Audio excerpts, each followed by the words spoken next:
चलिए, सबसे पहली चीज ये समझिए कि आपकी क्लास जो है, इस क्लास में हम कौन सा टॉपिक, या ये जो पहला क्लास है आपका, इसमें कौन सा टॉपिक हम डिस्कस करने वाले हैं। तो आपको मालूम होगा कि इस क्लास में हम साइंस एंड टेक्नोलॉजी का जो आपका टॉपिक है वो हम डिस्कस करने वाले हैं। तो मैं पहले एक बार आपको साइंस एंड टेक्नोलॉजी का जो हमारा सिलेबस है एमपीपीएससी 2020 के अकॉर्डिंग, वो एक बार आपको शेयर कर रहा हूं। देखिए, आपके स्क्रीन पर एमपीपीएससी 2020 के सिलेबस का एक स्क्रीनशॉट दिख रहा होगा, ठीक है। अब इसके अंदर देखिए, हम लोग जो डिस्कस करने वाले हैं वो आपको पेपर 3 के अंदर मिलेगा। हम लोग जो डिस्कस कर रहे हैं वो पेपर 3 के अंदर है। पेपर 3 में आपका साइंस एंड टेक्नोलॉजी का पेपर है, ठीक है। सबसे पहले हम लोग एक डिस्कशन कर लें। जो भी लोग अभी जुड़े हैं मैं उनको एक बार फिर से बता दे रहा हूं। सबसे पहले हम डिस्कशन कर रहे हैं, हम समझने की कोशिश कर रहे हैं हमें क्या पढ़ना है, हमारे पढ़ने का पैटर्न कितना होगा या किस तरह का होगा, और सेकेंड चीज जो हम पढ़ रहे हैं उसके एग्जामिनेशन पॉइंट ऑफ व्यू से वो कितना ज्यादा इंपॉर्टेंट है। आपके पास सिलेबस अगर है तो आप सिलेबस देख सकते हैं, और इसके अलावा नहीं तो आपके स्क्रीन पे भी आपको सिलेबस दिख रहा है। पेपर 3 की जो हम बात कर रहे हैं, पेपर 3 में देखिए साइंस एंड टेक्नोलॉजी की हम बात कर रहे हैं, जिसमें कि हमारा जनरल साइंस आता है और उसके बाद फिर हमारा टेक्नोलॉजी का टॉपिक आता है। तो जनरल साइंस के टॉपिक में देखिए यूनिट नंबर 1, पेपर 3 का unit number 1 which is of physics, जो कि आपके भौतिक विज्ञान का है, फिजिक्स का है। ये पूरा का पूरा टॉपिक हम इस क्लास में डिस्कस करेंगे, ठीक है। आगे इसके आप बढ़ेंगे तो आप देखिए यूनिट नंबर 2, जिसमें आपको दिया है एलिमेंट्स, कंपाउंड और मिक्सचर से जो चालू हो रहा है, ये केमिस्ट्री का टॉपिक है। ये भी हम इस क्लास में जनरल साइंस के अंदर आता है, इसको भी हम डिस्कस करेंगे। तीसरा जो हमारा टॉपिक है दैट इज ऑफ बायोलॉजी, ये बायोलॉजी का है, इसको भी हम इस क्लास के अंदर डिस्कस करेंगे।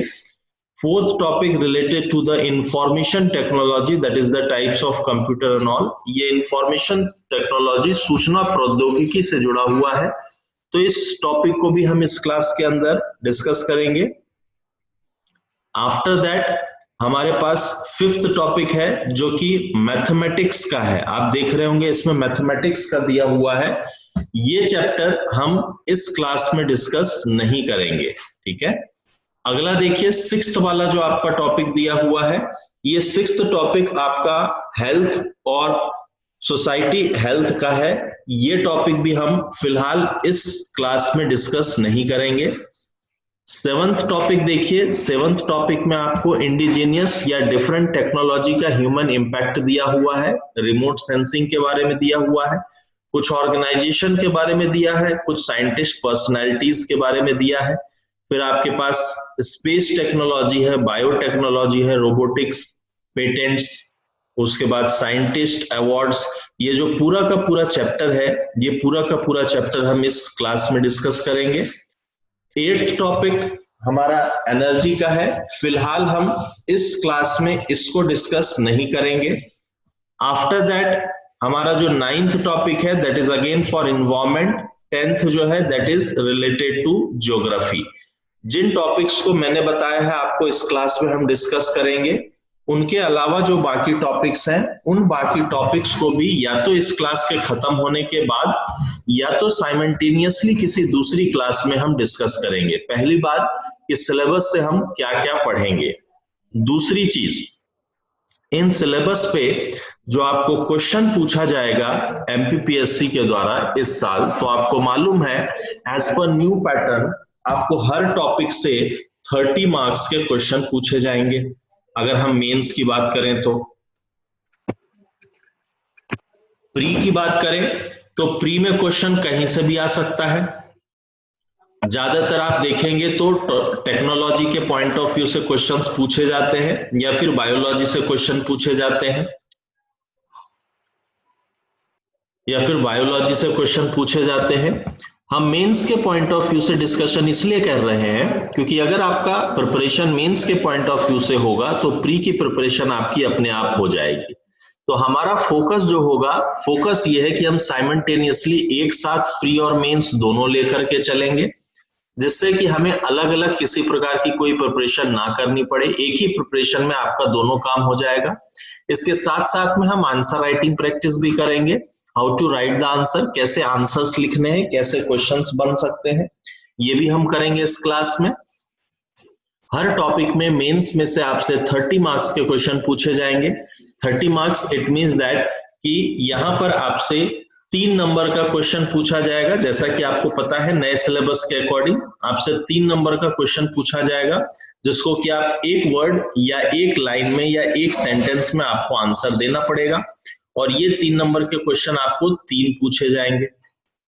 सेकेंड, आपको 5 मार्कर क्वेश्चन पूछा जाएगा, that will be for 50 words, जिसको कि आपको 50 वर्ड्स में आंसर करना होगा, और ये क्वेश्चन आपको हर टॉपिक में से 2 पूछे जाएंगे। तीसरा, 11 नंबर का एक क्वेश्चन होगा, जिसको कि आपको 200 वर्ड में 200 वर्ड्स में you need to answer it, ये आपको 1 पूछा जाएगा। यानी हर चैप्टर की अगर मैं बात करूं तो 3, 2 5 और 1 6, टोटल मिलाकर के 30 मार्क्स का क्वेश्चन पेपर हर टॉपिक में से बनेगा। नाउ कैसे ये सिलेबस इस साल का पिछले साल के कंपैरिजन से डिफरेंट है। पिछले साल कोई सब्जेक्ट या टॉपिक स्पेसिफिक मार्क्स का डिस्ट्रीब्यूशन नहीं था, इस कारण कभी कभी किसी टॉपिक से पूछता था, कभी किसी से नहीं पूछता था। तो हमारे पास कोई स्पेसिफिक फॉर्मेट नहीं था कि कौन से टॉपिक से क्वेश्चन वो पूछेगा और कौन से टॉपिक से वो क्वेश्चन नहीं पूछेगा। जैसे पिछले साल तक आप देखते थे, पिछले साल तक आपको देखने के लिए मिलता था कि जनरल साइंस में मैक्सिमम क्वेश्चंस जो वो पूछता था that was from the biology, जो बायोलॉजी सेक्शन से था। उसके बाद सेकंड प्रायोरिटी वो देता था फिजिक्स को, भौतिक शास्त्र को, और लास्ट में 1 से 2 नंबर का क्वेश्चन वो पूछ लेता था आपसे केमिस्ट्री का। टेक्नोलॉजी के भी क्वेश्चंस उसके 2-3 थे, गिने चुने और बहुत स्पेसिफिक थे। लेकिन इस साल की अगर आप बात देखेंगे तो इस साल पूरा पैटर्न चेंज हो चुका है। ये पैटर्न ना सिर्फ सिलेबस वाइज चेंज हुआ है, बल्कि आपके क्वेश्चन पूछने के तरीके से भी चेंज हुआ है। पहले आप बायोलॉजी को बहुत फोकस करते थे, सेकंड आप फिजिक्स को फोकस करते थे, और केमिस्ट्री को आप कई बार छोड़ भी देते थे कि चलो ठीक है 2-3 नंबर का आएगा, छोड़ भी देते हैं तो कोई दिक्कत नहीं है। यहाँ पर अब आप ऐसा कुछ भी नहीं कर सकते, बिकॉज हर टॉपिक या हर सब्जेक्ट आपको 30 मार्क्स निकाल करके देगा। आपको पता होगा कि आप जिस कॉम्पिटिटिव एग्जाम में बैठे हैं उस कॉम्पिटिटिव एग्जाम में आधे से 1 नंबर भी आपका सिलेक्शन और रिजेक्शन डिसाइड कर सकता है, ठीक है। तो यहाँ पर हम किसी भी एक चीज को नेग्लेक्ट नहीं कर सकते हैं। इस क्लास में जो आपकी क्लास होगी, इस क्लास में आपको पूरा का पूरा chapter topic to topic wise समझाया जाएगा। हर टॉपिक टू टॉपिक वाइज हम इसको समझेंगे। पहली चीज हमारी स्ट्रेटेजी क्या रहेगी पढ़ने की, मैं वो बता रहा हूं आपको। वेरी फर्स्ट हम टॉपिक टू टॉपिक वाइज इसको पढ़ेंगे। सेकेंड थिंग, इस पे बनने वाले संभावित क्वेश्चंस, कौन कौन से क्वेश्चंस इस पे बन सकते हैं, उसको हम डिस्कस करेंगे। आपको होमवर्क दिया जाएगा जो कि आपको क्वेश्चंस के आंसर्स लिखने हैं और एनालाइज करना है कि आप कितना ज्यादा एप्रोप्रिएट चल रहे हैं, ठीक है। वीक में हम एक दिन आपके आंसर्स को भी चेक करेंगे क्लास में, सो दैट आपको ये पता चल पाए कि आप कहां पर गलती कर रहे हैं। और हमारी ही क्लास के जो बाकी स्टूडेंट्स हैं उनसे अगर हम कॉम्पिटिटिव वाइज देखें तो हम कहां आगे हैं या पीछे हैं, ठीक है। क्लास के दौरान आपको किसी भी पॉइंट पर किसी भी तरह का कोई भी डाउट आता है, your doubts are most welcome, आपके डाउट्स मोस्ट वेलकम है। आप चैट सेक्शन के थ्रू अपना डाउट हमें भेजिए, इसको हम बिल्कुल एड्रेस करेंगे हर क्लास में। इसीलिए हमने इसको online face to face class रखा है। ये रिकॉर्डेड क्लासेस नहीं है कि मैंने पढ़ा दिया और अब आप पढ़ते रहिए। ये क्लास ऑनलाइन है, तो आपको जो भी डाउट आता है क्लास को पढ़ते समय उसको आप चैट बॉक्स के थ्रू बिल्कुल एड्रेस कीजिए। हम कम्युनिकेशन इसलिए नहीं कर सकते हैं स्पीकर के थ्रू, क्योंकि आपको मालूम है एक ही चैनल है, और इस चैनल के थ्रू अगर हम सभी लोग कम्युनिकेट करना चालू करेंगे तो हम में से किसी को किसी की बात समझ में नहीं आएगी। इसलिए आप अपने चैट के थ्रू अपने इश्यूज या अपने प्रॉब्लम्स या अपने डाउट्स शेयर कर सकते हैं। I will definitely go through that, मैं बिल्कुल उसको देखूंगा और उसके अकॉर्डिंग हम उसका सॉल्यूशन भी देखेंगे, ठीक है। तो एक जस्ट इंट्रोडक्शन, एक जस्ट डिस्कशन कि हमें क्या पढ़ना है, कितना पढ़ना है और कैसे पढ़ना है। अगर आप इस पॉइंट पर या इस चीज पर फर्दर डिस्कशन चाहते हैं तो आप बता सकते हैं, हम पूरी एक क्लास इंडिविजुअल सिर्फ इसी चीज को लेकर के भी प्लान आउट कर सकते हैं, ठीक है। चलिए, अभी जो फिलहाल हम चालू कर रहे हैं, हम अपने टेक्नोलॉजी के पार्ट से चालू कर रहे हैं। जैसा कि आपको टाइम टेबल में भी बताया गया है कि आपकी पहली जो टॉपिक रहेगी वो टेक्नोलॉजी से रहेगी। तो टेक्नोलॉजी में अभी जो हम करंट टेक्नोलॉजी चालू करेंगे that will be the biotechnology. जैव प्रौद्योगिकी के बारे में हम डिस्कशन करेंगे, क्योंकि बायोटेक्नोलॉजी, जैव प्रौद्योगिकी सबसे इंपॉर्टेंट टॉपिक है। वैसे इस साल के सिलेबस में आप किसी चीज को इंपॉर्टेंट और किसी चीज को नॉन इंपॉर्टेंट नहीं कह सकते, क्योंकि सब क्वेश्चंस पूछे जाएंगे। एक एक करके हम सारा कुछ कवर करेंगे। अभी जो फिलहाल हम कवर कर रहे हैं, आप अपने सिलेबस वाइज देखिए। आपके सिलेबस वाइज में मैं आपको बता देता हूं क्या हम कवर कर रहे हैं। आप यूनिट 6 में आएंगे। यूनिट 7 जो आपको दिया है पेपर 3 में, इसमें आपको दिया है biotechnology, definition, use in sector of health, medicine, agriculture, animal husbandry, industries and environment. जैव प्रौद्योगिकी एवं जैव प्रौद्योगिकी का विभिन्न क्षेत्रों में किस प्रकार से उपयोग किया जा सकता है और किस प्रकार का उपयोग हो रहा है, भविष्य में आने वाली इसके लिए क्या क्या संभावनाएं हैं और भविष्य में इससे कौन कौन सी समस्याएं खड़ी हो सकती हैं, ये पूरा का पूरा एक 11 नंबर का क्वेश्चन आपको बना के दिया जा सकता है। तो आज जो हमारा टॉपिक है वो टॉपिक हम इसी को डिस्कस करेंगे, ठीक है। राहुल सिंह, राहुल आप कुछ कहना चाहते हैं?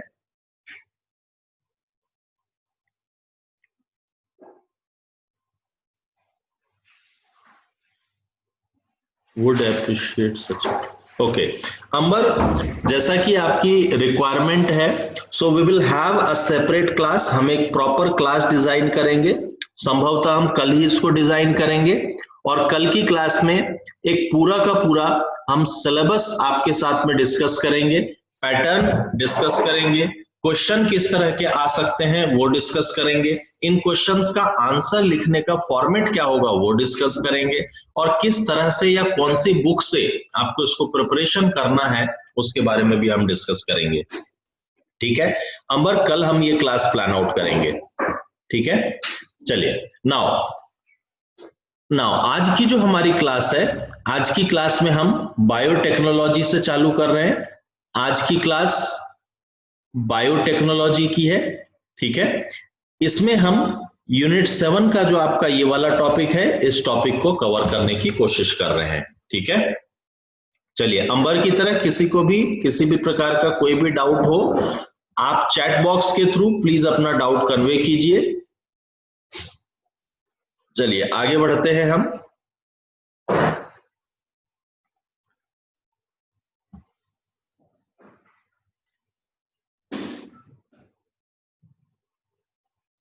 आप लोगों में से कितने ऐसे हैं जिनका कि ग्रेजुएशन बायोलॉजी फील्ड से हुआ है या साइंस के फील्ड से हुआ है? कितने ऐसे हैं जिनका कि ग्रेजुएशन साइंस के फील्ड से हुआ है? क्या कोई ऐसा है हमारी क्लास में? देखिए, हमारी क्लास को एक 2 वे कम्युनिकेशन रखिए, इसको 1 वे कम्युनिकेशन मत रखिए। आप और हम दोनों डिस्कस करें तो हम एक प्रॉपर फ्रूटफुल रिजल्ट की तरफ बढ़ पाएंगे, ठीक है।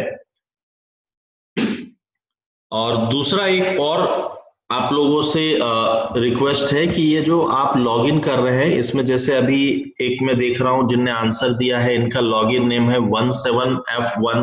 तो प्लीज आप अपना लॉगिन नेम जो है प्रॉपर रखिए, सो दैट हमें ये पता चलेगा कि कौन हमसे बात कर रहा है या कौन क्लास अटेंड कर रहा है। जैसे अंबर के में देखिए, आप अंबर दिख रहा होगा आपको। तो ये जितने भी लोग हैं जिनका की नाम या जिनके भी ये दिख रहे हैं, ये प्लीज अपने नाम अपडेट कर लीजिए, ठीक है। जैसे यहाँ पे देखिए 17F1 करके कोई है, फिर 61B8 करके कोई है, फिर उसके बाद यहाँ पे देखिए C63 है। आप अपने नाम अपडेट कर लीजिए ताकि हमें कम्युनिकेशन करने में प्रॉपर एक चैनल हम बना सकते हैं, ठीक है। रेडमी करके कोई है, आप अपना नाम अपडेट कीजिए इन सब में, ठीक है। चलिए, आज की जो हमारी क्लास है, इस क्लास में हम बायोटेक्नोलॉजी के बारे में डिस्कस कर रहे हैं। आप लोगों में से जितने भी लोग साइंस बैकग्राउंड से अभी ग्रेजुएशन जिनने कंप्लीट किया है, उनको ये बात कुछ कुछ थोड़ा सा फैमिलियर लग रही होगी, ठीक है। जिनका साइंस बैकग्राउंड नहीं है उनको भी घबराने की कोई जरूरत नहीं है। जब मैं ये टॉपिक खत्म करूंगा, by the end of this topic, जब तक मैं ये टॉपिक खत्म करूंगा तब तक इस सिलेबस से आप पूरी तरह से कंप्लीटली आप अवेयर हो चुके होंगे। इस सिलेबस से बनने वाले क्वेश्चन, संभवतः जितने क्वेश्चंस बनेंगे उन क्वेश्चंस की मैं एक लिस्ट भी आपको दूंगा। उन क्वेश्चंस पे हम आंसर भी लिख करके देखेंगे। हम देखेंगे कि हमारा एप्रोप्रिएट, हमारा जो अप्रोच चल रहा है क्वेश्चन के आंसर्स लिखने का, उसके अकॉर्डिंग हो रहा है कि नहीं हो रहा है। तो आपको इस बात की टेंशन बिल्कुल भी लेने की जरूरत नहीं है कि साइंस हमारा एक सब्जेक्ट है और हम तो साइंस बैकग्राउंड से नहीं है। ध्यान दीजिए, हर एक स्टूडेंट जो इस एग्जाम में बैठा है उसका कोई ना कोई सब्जेक्ट होगा, लेकिन उसको यहाँ पर ढेरों सब्जेक्ट पढ़ने हैं। संभवतः मेरा कोई सब्जेक्ट होगा लेकिन मुझे यहाँ इकोनॉमी भी पढ़ना है, साइंस भी पढ़ना है, पॉलिटी भी पढ़ना है। तो आपको हर सब्जेक्ट पढ़ना है और हर सब्जेक्ट आपको एक जनरल व्यू में पढ़ना है। तो इस चीज का आप बिल्कुल भी टेंशन मत लीजिए कि मेरा सब्जेक्ट क्या था ग्रेजुएशन में और मुझे यहाँ पढ़ना क्या है। हर किसी के लिए वही समस्या है और हर किसी को उसको पार करना है, ठीक है। सो बायोटेक्नोलॉजी, ये आपके टेक्नोलॉजी से, जेनेटिक्स से जुड़ा हुआ टॉपिक है। जेनेटिक्स और बायोटेक्नोलॉजी, सबसे पहली चीज तो मैं आगे के स्लाइड्स में जाऊंगा, इससे पहले मैं आपसे यहाँ पर डिस्कस करूंगा कि बायोटेक्नोलॉजी क्या चीज होती है, ताकि हम सबसे पहले टॉपिक से थोड़ा सा फैमिलियर हो जाए। इस बायोटेक्नोलॉजी वर्ड को देखिए। इस बायोटेक्नोलॉजी वर्ड में आपको दो वर्ड दिख रहे हैं। एक वर्ड आपको दिख रहा होगा दैट इज द बायोलॉजी, और एक वर्ड आपको दिख रहा होगा that is the technology. Now biology मतलब आपको मालूम है कि हम जीव विज्ञान के बारे में बात कर रहे हैं, और टेक्नोलॉजी का मतलब आपको मालूम है हम प्रौद्योगिकी के बारे में बात कर रहे हैं। प्रौद्योगिकी मतलब विज्ञान की या साइंस की किसी स्ट्रीम के साथ कोई नए डेवलपमेंट को हम क्या कहते हैं, प्रौद्योगिकी कहते हैं। तो यहाँ पर अगर मैं स्पेसिफिक बायोटेक्नोलॉजी की बात कर रहा हूँ, इट मींस दैट कि डेवलपमेंट जो होगा वो डेवलपमेंट किससे जुड़ा हुआ है, ये डेवलपमेंट बायोलॉजी के फील्ड से जुड़ा हुआ है। तो एक डेफिनेशन के पॉइंट ऑफ व्यू से पहले मैं आपको इसको एक्सप्लेन कर देता हूं। बायोटेक्नोलॉजी विज्ञान की या जैव प्रौद्योगिकी विज्ञान की वह शाखा है जिसके अंतर्गत जीव विज्ञान के तथ्यों की मदद से प्रौद्योगिकी का विकास किया जाता है। या biotechnology is that branch of science in which with the help of concepts of biology we develop the technology specifically for the human welfare। जहां पर हम यह बात ध्यान में रखते हैं कि जो प्रौद्योगिकी विकसित की जा रही है वो प्रौद्योगिकी ह्यूमन वेलफेयर में यूज होगी, ठीक है। मेरी ऐसी उम्मीद है कि आप जितने भी लोग यहाँ पर हैं, आप सभी लोग एग्जाम को लेकर के सीरियस हैं। आप सभी लोगों का फोकस पूरी तरह से एग्जाम को लेकर के है। कोई भी यहाँ पर मुझे अनसीरियस कैंडिडेट नहीं दिख रहा है, ये मेरी उम्मीद है। और आप सभी लोगों को एक बात मैं और बता दे रहा हूं, जितने भी लोग 2020 का पेपर अपेयर करेंगे, 2020 का पीएससी अपेयर करेंगे, आप सभी लोगों के लिए एक बात जो आज आपको समझ लें तो आपके लिए बहुत सही होगी। अगले साल से आपको कंपटीशन बहुत टफ मिलेगा। अगले साल से आपको कंपटीशन बहुत टफ मिलेगा, ये बात आप आज समझ लीजिए। क्यों कंपटीशन टफ मिलेगा? अगेन द रीजन इज कोविड-19। तो किसी भी तरह का कोई भी, अगर आपको ऐसा लग रहा है कि थोड़ा सा हम इजिली लेकर के भी काम चल जाएगा, तो ये संभव नहीं है। इसलिए मैं पहले दिन से ही आपको ये कह रहा हूं, पहले दिन से ही अपना 100% एफर्ट देने की कोशिश कीजिए। जो बात नहीं समझ में आती है कोई दिक्कत नहीं है, आप 10 बार मेरे से पूछिए, मैं 10 बार उसको एक्सप्लेन करूंगा। क्या लिखना है, कैसे लिखना है, एवरीथिंग वी विल एक्सप्लेन। हर चीज पे 1 to 1 हम कम्युनिकेशन करेंगे और आपके हर प्रकार के डाउट्स के लिए I am there. And I guarantee you कि अगर पहले दिन की क्लास से लेकर के लास्ट दिन की क्लास में अगर आपने इसी प्रकार का अपना कंसंट्रेशन रखा है तो आपके सामने जो एग्जाम का क्वेश्चन पेपर आएगा वो एग्जाम का क्वेश्चन पेपर में क्लास में यहाँ पे डिस्कस कर चुका होऊंगा, ठीक है। So please focus in the class, class की तरफ फोकस कीजिए। तो biotechnology basically this is that branch of science in which with the concept of biology we develop the technology for human welfare। जैव प्रौद्योगिकी विज्ञान की वह शाखा है जिसके अंतर्गत हम जीव विज्ञान के माध्यम से प्रौद्योगिकी का विकास करते हैं जिसका उपयोग हम मानव उपयोग के लिए करते हैं। अब यहाँ पर ध्यान दीजिए क्यों मैंने कहा है ह्यूमन वेलफेयर या मानव उपयोग की बात क्यों कर रहा हूं। तो एक बात समझिए, विज्ञान का हमेशा जो लक्ष्य रहा है, साइंस का हमेशा जो लक्ष्य रहा है, वो लक्ष्य ये रहा है कि हम डेवलपमेंट के लिए वर्कआउट करें। जैसा कि आपको मालूम है, आपने 9th 10th क्लास में एक कॉन्सेप्ट पढ़ा होगा, इस कॉन्सेप्ट को कहते हैं न्यूक्लियर फ्यूजन। इस कॉन्सेप्ट को कहते हैं न्यूक्लियर फ्यूजन, नाभिकीय संलयन। ये नाभिकीय संलयन वह प्रक्रिया है जिस प्रक्रिया के द्वारा एटम बॉम्ब भी बनाया जाता है, और यही वह प्रक्रिया है जिसके द्वारा न्यूक्लियर रिएक्टर भी बनाया जाता है। इन दोनों की अगर हम बात करेंगे, चाहे हम एटम बॉम्ब की बात कर लें, चाहे हम न्यूक्लियर रिएक्टर की बात कर लें, आगे हम इसको पढ़ेंगे भी डिटेल में, बट अभी एक शॉर्ट में थोड़ा सा समझिए, आपको पता होगा कि ये दोनों में हम सेम टेक्नोलॉजी यूज करते हैं।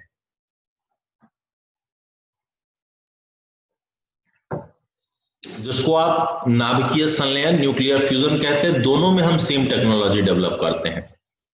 बट आप एक बात बताइए कि अगर ये दोनों टेक्नोलॉजी जरूरी है, दोनों टेक्नोलॉजी सेम है, तो इस टेक्नोलॉजी का एप्रोप्रिएट यूज कहां से आ रहा है? यहां से आ रहा है, एटम बॉम्ब बनाने से आ रहा है कि न्यूक्लियर रिएक्टर बनाने से आ रहा है? देखिए, एटम बॉम्ब के बेसिस पे, एटम बॉम्ब के आधार पर आप एक पूरी की पूरी सोसाइटी डिस्ट्रक्ट कर सकते हैं, पूरा का पूरा एक समाज समाप्त कर सकते हैं। लेकिन यहीं पर जब हम बात कर रहे हैं न्यूक्लियर रिएक्टर की, तो इस न्यूक्लियर रिएक्टर के माध्यम से आप इस पूरे के पूरे समाज की जो आवश्यकता है, रिक्वायरमेंट है, दैट इज द एनर्जी, ऊर्जा, वो भी आप उत्पन्न करके दे सकते हैं।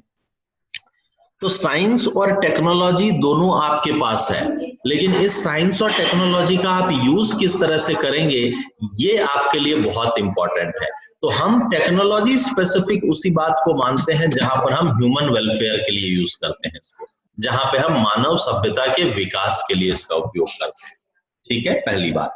तो इसलिए मैंने बायोटेक्नोलॉजी की जब डेफिनेशन पढ़ी है या इस बायोटेक्नोलॉजी की जब परिभाषा पढ़ी है, तो यहाँ पर मैंने बहुत फोकस दिया है इस बात पर कि हम इस टेक्नोलॉजी का उपयोग जो है ये ह्यूमन डेवलपमेंट के लिए ही करेंगे, मानव सभ्यता के विकास के लिए ही करेंगे। ठीक है, जैसे एक एग्जाम्पल अगर अभी हम देखें, है ना, वैसे तो हमारे पास कोई भी ऑफिशियल प्रूफ नहीं है, बट जैसा कि आपको भी पता है जो डिस्कशन में चल रहा है, दैट इज द कोविड-19 कहां से बनाया गया है? तो जैसा डिस्कशन से चल रहा है कि कोविड-19 एक लैब में तैयार किया है। ठीक है, बट एक बात ध्यान रखिए, अभी तक कोई भी ऐसा ऑफिशियल प्रूफ नहीं दिया गया है जिसमें कि लैब के बारे में बात की गई है, जबकि ऐसे रिसर्च स्टडीज निकल के आ चुके हैं जिसमें कि ये कहा गया है, ये बात स्पष्ट कही गई है कि कोविड-19 एक वायरस है जो कि लैब में प्रिपेयर्ड नहीं किया गया है। बट ठीक है, हमें जो सूचना है उसके आधार पर अगर हम बात करें, तो देखिए इसी बायोटेक्नोलॉजी को लेकर के आपने कोविड-19 का एक वायरस भी प्रिपेयर किया जा सकता है, और इसी बायोटेक्नोलॉजी, इसी जैव प्रौद्योगिकी की मदद से आप देखेंगे तो इस कोविड-19 का वैक्सीन भी तैयार किया जा रहा है, राइट। बट यहां पर आप अगर देखेंगे तो क्या ये एक सोसाइटी की डिमांड है? तो शायद नहीं। बट ये जो है वैक्सीन, जो है जो टीका बनाया जा रहा है, ये एक सोसाइटी की डिमांड है, ये आवश्यक है। ठीक है, तो बायोटेक्नोलॉजी का उद्देश्य हमेशा या आधार हमेशा जो होता है, वो आधार हमेशा मानव सभ्यता के विकास के लिए होता है। ठीक है, चलिए, आई होप मेरी बात आप लोगों को समझ में आ रही है। प्लीज एक बार आप मैसेज के थ्रू या चैट के थ्रू एक बार कंफर्म कराइए कि मेरी बात आपको समझ में आ रही है, मेरी भाषा जो मैं उपयोग कर रहा हूँ वो आपको समझ में आ रही है। मैं हिंदी और इंग्लिश दोनों माध्यम की भाषाओं का उपयोग कर रहा हूँ, ताकि इंग्लिश और हिंदी दोनों सब्जेक्ट, दोनों जो बच्चे हैं, दोनों को बात मेरी समझ में आ पाए। ठीक है, नोट्स आपको जो है इंग्लिश और हिंदी दोनों में प्रोवाइड कराए जाएंगे। चलिए, वेरी गुड। नाउ देखिए, अब इस टॉपिक के अंदर हम क्या क्या चीजें डिस्कस करेंगे। अच्छा, हम टेक्नोलॉजी जो पढ़ रहे हैं इसमें आपको अपनी तरफ से क्या आपको अपनी तरफ से क्या इनपुट देना है, तो मैं एक बार थोड़ा सा वो भी आपको बता देता हूं। आपको इनपुट कुछ भी नहीं देना है, आपको क्लास रेगुलर अटेंड करना है, कॉन्सेप्ट ध्यान से पढ़ना है, और अगर कहीं डाउट आए तो वो डाउट को पूछना है, बस बस, और कुछ भी नहीं करना है। एक चीज जो आपको एडिशनल करना है वो सभी सब्जेक्ट के लिए है, आपको डेली बेसिस पे करंट अफेयर अपडेट करना है। डेली बेसिस पे आपको करंट अफेयर अपडेट करना है। अगर आपका टारगेट स्पेसिफिक एमपीपीएससी है तो भी आपको करंट अफेयर अपडेट करना है, बट ध्यान में ये रखना है कि ये करंट अफेयर अपडेट करते समय आपका फोकस एमपी की तरफ हो, एमपी से जुड़े हुए न्यूज की तरफ से हो। मतलब आपको ये चीज पढ़ते जाना है कि आज मैं बायोटेक्नोलॉजी अगर पढ़ रहा हूं तो बायोटेक्नोलॉजी का थ्योरेटिकल एस्पेक्ट तो पूरा हम क्लास में पढ़ लेंगे, लेकिन मान लीजिए कोई वैक्सीन तैयार होती है, तो फिलहाल तो अभी हमारे पास कोई वैक्सीन नहीं है, ये हो सकता है आपके एग्जाम के समय में तैयार हो, तो आपको वो चीज अपडेट करके अपनी कॉपी में लिख रखना है कि ये वैक्सीन किसने तैयार की है, क्या हुआ है, that is the current affair. तो समय के साथ साथ जो करंट अफेयर आएगा वो करंट अफेयर आपको अपडेट करते जाना है, इस बात का बहुत ज्यादा ध्यान में रखिएगा। हमारे जो आंसर्स आएंगे उन आंसर्स में भी हम करंट अफेयर का उपयोग करेंगे। हम करंट अफेयर की मदद से आप देखेंगे कि आपका आंसर किस प्रकार से यूनिक बनता जाएगा, ठीक है। थ्योरेटिकली हम यहाँ पे क्या क्या पढ़ने वाले हैं, तो मैं जस्ट एक आपको थोड़ा सा इंट्रो दे दूं कि इस टॉपिक में हम क्या क्या चीजें पढ़ेंगे। सबसे पहली चीज जो हम इस टॉपिक में पढ़ेंगे वो है अनुवांशिकी, जिसको कि हम जेनेटिक्स कहते हैं, ठीक है, अनुवांशिकी। मैं एक शॉर्ट में ये सारी चीजें अभी आपको एक्सप्लेन भी करूंगा। अनुवांशिकी या जेनेटिक्स का मतलब क्या होता है, तो एक बेसिक कॉन्सेप्ट समझिए। देखिए, हम या ह्यूमन का जो बेबी होता है वो हमेशा आपको ह्यूमन की तरह ही दिखाई देगा, गाय का बेबी हमेशा आपको गाय की तरह दिखाई देगा, भैंस का भैंस की तरह दिखाई देगा, घोड़े का घोड़े की तरह दिखाई देगा। ये कैसे हो रहा है, मतलब एक पीढ़ी से दूसरी पीढ़ी तक समान कैरेक्टर्स, एक प्रकार की समान चीजें या एक जैसी कैसे ट्रांसफर हो रही है, तो ये ट्रांसफर होती है जीन्स की मदद से, ये ट्रांसफर होती है जीन्स की मदद से। घबराने की कोई जरूरत नहीं है, ये जीन्स क्या होते हैं, कैसे काम करते हैं, कैसे दिखते हैं, सब कुछ मैं क्लास में कवर करूंगा। अभी सिर्फ हम इंट्रोडक्शन के पॉइंट ऑफ व्यू से देख रहे हैं, तो ये सारा कुछ कवर होता है किसके कारण, जीन्स के कारण।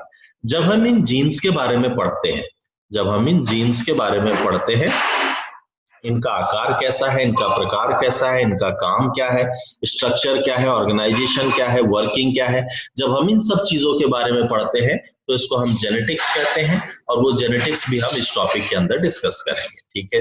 आगे जेनेटिक्स का जो कॉन्सेप्ट रखा गया वो मेंडल, जॉर्ज मेंडल का एक एक्सपेरिमेंट हुआ था, जिस एक्सपेरिमेंट के माध्यम से मेंडल साहब ने ये कॉन्सेप्ट रखा था। इस कॉन्सेप्ट के आधार पर ही आप और हम आज की डेट में जेनेटिक्स को समझ रहे हैं, इसलिए बहुत इंपॉर्टेंट है जॉर्ज डब्ल्यू मेंडल का एक्सपेरिमेंट डिटेल में समझना, क्योंकि पिछले साल एमपीपीएससी ने पिछले साल 15 नंबर में ये क्वेश्चन पूछा है, तो हम इसको भी एक बार पूरा डिटेल में डिस्कस करेंगे और आंसर किस तरह से इसमें लिखना है वो भी हम देखेंगे इसमें, ठीक है। अगला देखिए, अगला है म्यूटेशन। म्यूटेशन का मतलब क्या होता है, उत्परिवर्तन। मतलब आप एक चीज देखिए, कभी कभी क्या होता है, कभी कभी क्या होता है, जो जेनेटिक मार्कअप है या जेनेटिक बनावट है, वो जेनेटिक बनावट एक पीढ़ी से दूसरे पीढ़ी तक आते आते बदल जाती है, ये चेंज हो जाती है। और एक बात आप ध्यान रखिए कि हमारे जो भी फिजिकल कैरेक्टरिस्टिक्स, भौतिक चीजें दिख रही हैं, फिर चाहे हमारा कलर हो, हमारी हाइट हो, या जो भी हो, हमारे सोचने समझने का तरीका हो, ये जो भी चीजें आपके पास फिजिकली है, भौतिक रूप से प्रेजेंट है, इनके लिए पीछे जो फैक्टर काम कर रहा है वो आपके जीन्स है ना। इनको हम कहते हैं जीनोटाइप एंड फिनोटाइप। जीनोटाइप का मतलब होता है आपका जेनेटिक स्ट्रक्चर, और फिनोटाइप का मतलब होता है आपका भौतिक स्ट्रक्चर, आपका फिजिकल अपीयरेंस। तो आपका हर फिनोटाइप, आपका हर भौतिक स्ट्रक्चर किसी न किसी जीनोटाइप का ही रिजल्ट है। बिना जीन्स के आप में किसी प्रकार का कोई भी फिजिकल अपीयरेंस नहीं दिखाई देगा। मतलब अगर आपके जीन्स में किसी प्रकार का कोई बदलाव आ जाए, तो आपके फिजिकल अपीयरेंस में भी बदलाव आ जाता है। इसको हम म्यूटेशन कहते हैं। और म्यूटेशन में हम सारी चीजें नहीं पढ़ते हैं, म्यूटेशन में हम वहां पर पढ़ते हैं इनके बारे में जो हमारे लिए समस्या उत्पन्न करता है या जो हमारे लिए प्रॉब्लमेटिक होता है। तो थर्ड टॉपिक जो हम इसके अंदर डिस्कस करेंगे वो हमारा म्यूटेशन का टॉपिक होगा। ठीक है, अगली बात देखिए हम जो बात करेंगे that is the DNA replication, DNA की प्रतिकृति बनाना। कारण क्या होता है, डीएनए रेप्लिकेट क्यों करता है या डीएनए रेप्लिकेशन का मतलब क्या होता है? इसका मतलब है डीएनए की कॉपी बनाना, डीएनए की फोटोकॉपी करना। नाउ डीएनए रेप्लिकेशन क्यों जरूरी होता है? क्योंकि आपको अभी हमने बात किया कि जेनेटिक्स में एक जनरेशन से दूसरे जनरेशन में जीन्स ट्रांसफर होते हैं। अगर ये जीन्स ट्रांसफर हो रहे हैं तो इससे पहले ये जरूरी है कि ये जीन्स कॉपी हो। क्यों कॉपी हो? ताकि ये बराबर मात्रा में अगली पीढ़ी में भी पहुंच जाए और ये पुरानी पीढ़ी में भी एज इट इज मेंटेन रहे। इस कारण से ये बहुत जरूरी है इनका कॉपी होना। तो ये कॉपी कैसे होता है, कॉपी होने की प्रक्रिया क्या है, वो डीएनए रेप्लिकेशन के अंदर हम पढ़ेंगे। इस डीएनए रेप्लिकेशन से पहले हम स्ट्रक्चर ऑफ डीएनए पढ़ेंगे, डीएनए की आकृति पढ़ेंगे। क्यों पढ़ेंगे? क्योंकि इसी से हमें ये समझ में आएगा कि क्या जीन्स होता है, कैसे काम होता है, क्या म्यूटेशन होता है, कैसे प्रोटीन का निर्माण होता है, कैसे डीएनए रेप्लिकेशन होता है। इसलिए बहुत आवश्यक है कि हम पहले ये समझ पाए कि स्ट्रक्चर ऑफ डीएनए या डीएनए की स्ट्रक्चर क्या चीज होती है। डीएनए का स्ट्रक्चर समझने के बाद और डीएनए रेप्लिकेशन समझने के बाद जो हम अगले टॉपिक में आएंगे दैट इज द पुनर्योजन, जिसको कि हम रिकॉम्बिनेंट डीएनए टेक्नोलॉजी कहते हैं। रिकॉम्बिनेंट डीएनए टेक्नोलॉजी का मतलब क्या होता है कि आज की डेट में टेक्नोलॉजी उस लेवल पे डेवलपमेंट कर चुकी है जहां पर हम डीएनए का रिकॉम्बिनेशन कर सकते हैं। रिकॉम्बिनेशन कर सकते हैं, एक सिंपल सा एग्जांपल समझिए। जैसे मान लीजिए कोई एक ऐसा इंडिविजुअल है जिसमें किसी प्रकार की ऐसी समस्या है जो जेनेटिकली है मतलब जिसका कि किसी प्रकार का कोई इलाज नहीं किया जा सकता है, इसका इलाज सिर्फ और सिर्फ जीन्स के माध्यम से किया जा सकता है। जैसे एक सिंपल सा मान लीजिए अगर हम एग्जांपल देखते हैं, एक व्यक्ति है जिसकी की हाइट नहीं बढ़ रही है। ठीक है, तो हाइट नहीं बढ़ रही है, इसके पीछे रीजन क्या हो सकता है? इसके पीछे रीजन ये हो सकता है कि आपके मस्तिष्क में जो एक ग्लैंड है, ठीक है, जिसको कि हम पिट्यूटरी ग्लैंड कहते हैं, इस पिट्यूटरी ग्लैंड में से, इसके पिट्यूटरी ग्लैंड के अग्रभाग में से, इसके सामने के फ्रंट पार्ट में से एक हार्मोन सीक्रेट होता है। घबराने की जरूरत बिल्कुल भी नहीं है, इन सभी बातों पे हम डिटेल में डिस्कस करेंगे। हार्मोन क्या है, पिट्यूटरी ग्लैंड क्या है, अभी सिर्फ इंट्रोडक्शन के पॉइंट ऑफ व्यू से समझिए। उस पिट्यूटरी ग्लैंड के आगे के भाग से एक हार्मोन निकलता है जिस हार्मोन का नाम है ग्रोथ स्टिमुलेटिंग ग्रोथ हार्मोन। ये ग्रोथ हार्मोन रिस्पॉन्सिबल होता है आपके सेल्स के, आपके कोशिकाओं के विकास के लिए। अगर इस व्यक्ति का विकास नहीं हो रहा है, इसका मतलब कहीं ना कहीं इसके ग्रोथ हार्मोन प्रॉपरली डेवलप्ड नहीं है। अब ये ग्रोथ हार्मोन प्रॉपरली डेवलप्ड नहीं है, इसके लिए इसका मतलब यह है कि इसके जीन्स शायद उस प्रकार से कार्य नहीं कर रहे हैं। अगर ये जीन्स उस प्रकार से कार्य नहीं कर रहे हैं, इसका मतलब कि मुझे किसी दूसरे व्यक्ति से ऐसे जीन्स निकालने पड़ेंगे जो कि प्रॉपरली कार्य कर रहे हो और इस व्यक्ति में इंसर्ट करने पड़ेंगे। पूरी प्रक्रिया हम डिटेल में समझेंगे, बट अभी ये समझिए कि आपने ए के किसी जीन को ए से निकाला और उसको इंसर्ट कर दिया किसके बॉडी में, बी के बॉडी में। इस चीज को हम कहते हैं recombinant DNA technology.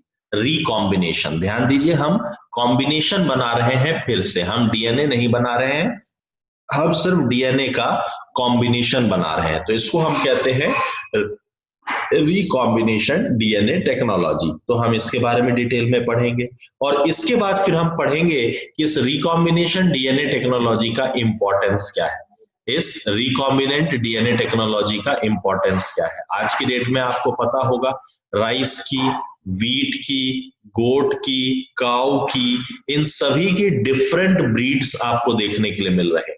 Number of breeds, ये नंबर ऑफ ब्रीड्स कैसे बने? तो ये नंबर ऑफ ब्रीड्स बने आपके पास इस रिकॉम्बिनेंट डीएनए टेक्नोलॉजी से। बहुत सिंपल सा एग्जांपल देता हूं, देखिए आपके घर में जो आप टमाटर यूज करते हैं, टमाटो यूज करते हैं, ये आपको दो प्रकार के टमाटो देखने के लिए मिलते होंगे।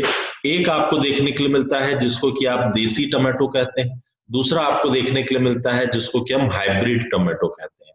इस हाइब्रिड टमाटो का नाम है फ्लेवर सेवर टमाटो।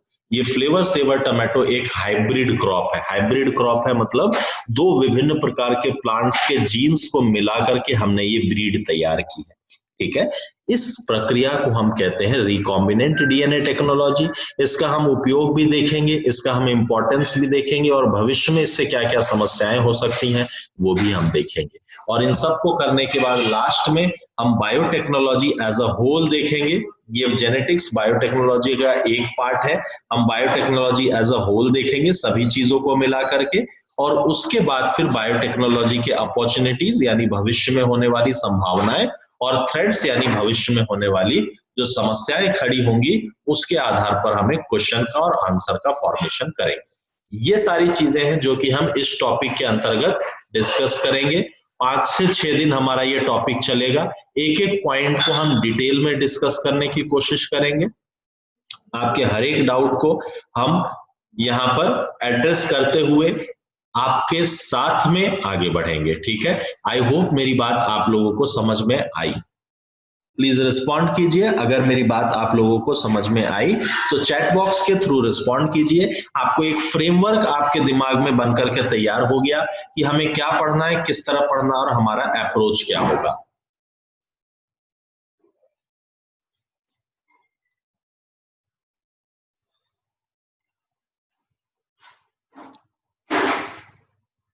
ठीक है, चलिए, वेरी गुड वेरी गुड, बहुत बढ़िया। आपके आंसर्स आ रहे हैं, आपका रिस्पॉन्ड आ रहा है। आपसे सिर्फ एक ही चीज चाहिए है, और वो है आपका कमिटमेंट। इसके नोट्स बनवाएंगे क्या आप? अजय, क्लास में हम जो भी डिस्कस करेंगे इस पूरे डिस्कशन का हैंड आउट, इस पूरे डिस्कशन का नोट्स आपको आपके ग्रुप में सेंड किया जाएगा। उसके आधार पर आप चाहे तो नोट्स बना भी सकते हैं, क्योंकि एक बात समझिए, अगर ये ऑफलाइन क्लास होती तो मैं बिल्कुल नोट्स बनवाता हूं, लेकिन ये ऑनलाइन क्लास है और ऑनलाइन क्लास में नोट्स बनवा पाना इसलिए भी संभव नहीं है क्योंकि कई बार कनेक्टिविटी खत्म हो जाती है, कई सारे लोग जुड़े हुए होते हैं, किसी को आवाज जा रही है, किसी की आवाज बीच में कट हो गई। तो आपको इसका हमने तरीका ये निकाला है कि क्लास खत्म होने के बाद, ठीक है, जो भी टॉपिक आपको पढ़ाया जाएगा उस टॉपिक का आपको प्रॉपर नोट्स हैंडआउट के फॉर्मेट में आपको ग्रुप में सेंड कर दिया जाएगा। नोट्स के बारे में आप बिल्कुल भी चिंता मत करें, ये पूरा आपको ग्रुप्स में सेंड किया जाएगा। इसको हमारे तरफ से प्री प्रिपेयर्ड आप कह सकते हैं, बना बनाया नोट्स हम आपको देंगे, ठीक है अजय। तो आपको नोट्स के लिए टेंशन लेने की जरूरत नहीं है, आपको सिर्फ पढ़ना है, आपको सिर्फ बार बार चीजों को पढ़ना है। और अगर कहीं डाउट हो रहा है, अगर कहीं कोई चीज नहीं समझ में आ रही है तो पूछने में उस चीज को हिचकिचाना नहीं है। देखिए आप यहाँ पर हैं तो आप पूछिए, क्योंकि आप नहीं पूछेंगे तो आपके डाउट्स हमें नहीं समझ में आएंगे, ठीक है। तो आप पूछिए, सीखिए, सिर्फ आपका कमिटमेंट चाहिए है, सिर्फ आपका फुल एफर्ट चाहिए है, ये मेरी तरफ से गारंटी है, ठीक है। ये मेरी बुक्स परचेस करने की जरूरत है क्या सर? विकास, हमें किसी प्रकार की कोई बुक परचेस करने की जरूरत नहीं है। खास तौर से जो टॉपिक मैं डिस्कस करूंगा या जो भी सब्जेक्ट मैं लूंगा उस सब्जेक्ट में, देखिए आपकी इच्छा हो तो मैं आपको रोक नहीं सकता हूं, ठीक है। आपकी इच्छा हो तो आप बाजार जाइए, बहुत सारी बुक्स हैं, आप मेरे से नाम पूछेंगे तो 2-4 नाम मैं भी बता दूंगा, कोई दिक्कत नहीं है, आप बिल्कुल खरीद लीजिए। बट मेरी क्लास में जो भी टॉपिक मैं डिस्कस करूंगा या जो भी सब्जेक्ट मैं लूंगा उसमें आपको किसी बुक्स की जरूरत नहीं है। फिलहाल किसी बुक्स की जरूरत नहीं है, किसी बुक की जरूरत नहीं है। मुझे मेरा टॉपिक खत्म कर लेने दीजिए, उसके आप जो बुक चाहे वो बुक उठा करके पढ़ सकते हैं, आपको सारी बुक समझ में आएगी, ठीक है। तो थ्योरेटिकली मैं वैसे भी कोई चीज आपकी क्लास में छोड़ूंगा नहीं, ठीक है। तो आपको किसी प्रकार का कोई बुक 50 टाइप की पढ़ने की जरूरत नहीं है, आप सिर्फ, हाँ बोलिए। हाँ अजय बोलिए। सर जैसे सर आप स्लाइड से पढ़ा रहे हैं तो सर ऐसा पॉसिबल हो सकता है कि जैसे वीडियो के माध्यम से पढ़ाएं सर? देखिए वीडियो के माध्यम से, अगर देखिए वीडियो के माध्यम से पढ़ाने पर क्या होगा कि वीडियो आपके सामने चलेगा, ठीक है, जहां पर भी जरूरत पड़ेगी एनिमेशन की वहां पे हम बिल्कुल इसका उपयोग करेंगे, लेकिन वीडियो के माध्यम से चलेगा तो फिर वीडियो अगर चलेगा तो फिर उसमें मैं कहाँ बोल पाऊंगा और कहाँ पे अपनी क्लास डिस्कशन में हो पाएगी। आप एक चीज मेरी समझिए, देखिए आप जो भी हम यहाँ पे डिस्कशन कर रहे हैं इसके लिए आप एक एक बात पे आप अपनी तरफ से गारंटीड रहिए कि आपको कहीं पर भी किसी भी पॉइंट पर डाउट नहीं आने दूंगा, दिस इज माय गारंटी। कहीं भी किसी भी पॉइंट पर आपको डाउट नहीं आने दूंगा, what ever doubt will be that will be cleared in the class. हो सकता है सेम क्लास में ना हो तो अगली क्लास में क्लियर हो जाएगी, लेकिन डाउट आपके क्लियर हो जाएंगे। आपको सिखा जरूर दूंगा, दैट इज माय गारंटी। अब सीखना आपके ऊपर डिपेंड करता है, ठीक है। तो जहां भी जरूरत होगी हम वीडियोस, ऑडियोज और सारी चीजों का यूज करेंगे। हम टेक्नोलॉजी का यूज कर रहे हैं तो हम टेक्नोलॉजी का फुलेस्ट यूज करेंगे, है ना। तो उसके लिए आप टेंशन मत लीजिए। थ्योरेटिकली किसी प्रकार की फिलहाल कोई बुक खरीदने की आपको जरूरत नहीं है। मैं बताऊंगा बाद में कि आपको कहां से पढ़ना है, बट अभी आपको कुछ खरीदने की जरूरत नहीं है, ठीक है। चलिए, और किसी प्रकार का कोई भी डाउट आप अगर पूछना चाहते हैं बताइए। किसी प्रकार का कोई चीज, कोई भी डाउट, कोई भी बात आपके मन में है, प्लीज आप बताइए। अजय, कोई क्वेश्चन और है आपका? नहीं सर, और कोई क्वेश्चन नहीं है। ओके, ठीक है। चलिए, आज हमारी एक डिस्कशन क्लास थी जिसमें कि हर टॉपिक से पहले, हर सब्जेक्ट से पहले मैं आपको एक फॉर्मेट बताऊंगा कि क्या क्या चीजें हमें पढ़नी है। एमपी के करंट अफेयर के लिए क्या रेफर करें। देखिए, एमपी के करंट अफेयर के लिए सबसे पहली चीज तो एग्जाम कब होगा, फिलहाल की अगर हम बात करें 2020 का एग्जाम कब होगा, इसका आंसर अभी किसी के पास नहीं है, किसी के भी पास नहीं है। फ्रैंकली बताऊं तो वास्तव में कोई नहीं जानता कि कब एग्जाम होगा। तो आप आज से जो काम कर सकते हैं, आगे कब होगा exam that is the different thing. आप आज से जो काम कर सकते हैं, एमपी का current affair Dainik Bhaskar newspaper, ठीक है, उठा करके पढ़ना चालू कर दीजिए। और एमपी गवर्नमेंट की वेबसाइट रेफर करना चालू कर दीजिए। बस आप ध्यान रखिए कि क्वेश्चन जो बनाए जाते हैं उसका बहुत कुछ फोकस जो है इसी दैनिक भास्कर से कवर हो जाएगा।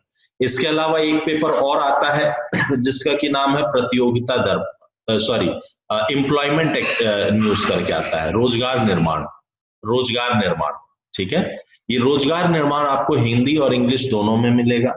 मैं आपको सजेस्ट करूंगा कि हिंदी वाला पब्लिकेशन खरीदिए, ठीक है। हम सिर्फ करंट अफेयर के पॉइंट ऑफ व्यू से देख रहे हैं, क्योंकि इंग्लिश वाला पब्लिकेशन जो है ये इसकी ट्रांसलेटेड कॉपी होती है। तो बाकी तो आप चाहे तो इंग्लिश वाला भी पब्लिकेशन खरीद सकते हैं, उसमें कोई वो नहीं है, दोनों अच्छे हैं, दोनों बढ़िया है। बट हिंदी वाला थोड़ा सा ज्यादा स्पेसिफिक होता है। तो ये दोनों में ही आपका काम कंप्लीट हो जाएगा, दैनिक भास्कर और रोजगार निर्माण। इसके अलावा आपको तीसरी कोई चीज फिलहाल तो देखने की जरूरत नहीं। जब पेपर आएगा तो पेपर आने के एक महीने के अंदर एक स्पेसिफिक ऐसे आते हैं मैगजीन आते हैं 25-25, 30-30 पन्ने के, वो एक बार गो थ्रू कर लेना। बट फिलहाल में आपको सिर्फ ये दो चीजें देखना है, दैनिक भास्कर और रोजगार निर्माण,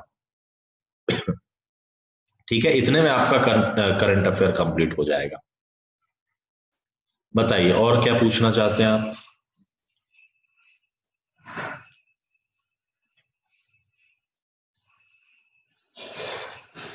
हाँ जी, ठीक है। चलिए, तो आई होप आपको आज की क्लास क्लियर हुई है, बातें मेरी समझ में आई है। कल की नेक्स्ट टॉपिक से हम जेनेटिक्स का टॉपिक चालू करेंगे, हम टू द पॉइंट डिस्कशन करना चालू करेंगे, ठीक है। ठीक है, आप सभी लोगों को समझ में आई बात, क्या करना है या कैसे करना है? कोई डाउट और है जो आप पूछना चाहते हैं? किसी प्रकार का कोई डाउट? चलिए, तो आप सभी लोग कल की क्लास में मुझे दिखाई देंगे, ऐसी उम्मीद है, ठीक है। क्योंकि कल की क्लास से हम रेगुलर अपनी क्लासेस चालू करेंगे। आपको नोट्स, आपको कॉन्सेप्ट्स, आपको थ्योरीज, आपको टॉपिक्स, वो सब हम इस क्लास में डिस्कस कर लेंगे। इस क्लास के बाद आपको बाहर से किसी चीज की जरूरत नहीं पड़ेगी, ठीक है। सिर्फ आपका एक्टिव पार्टिसिपेशन जरूरी है, ठीक है। चलिए, बाय दैट टाइम अभी आपको 10 मिनट से वापस से नया लिंक दिया जाएगा। उस लिंक पे आपको शर्मा सर की क्लास रहेगी, उसके लिए लॉग इन करना है, ठीक है। चलिए, by that time thank you very much, thanks for joining. कल हम लोग फिर से मिलते हैं और हम लोग कल टॉपिक डिस्कस करेंगे, ठीक है। जेनेटिक्स हम लोग कल पढ़ने वाले हैं, कल हम जेनेटिक्स से चालू करेंगे।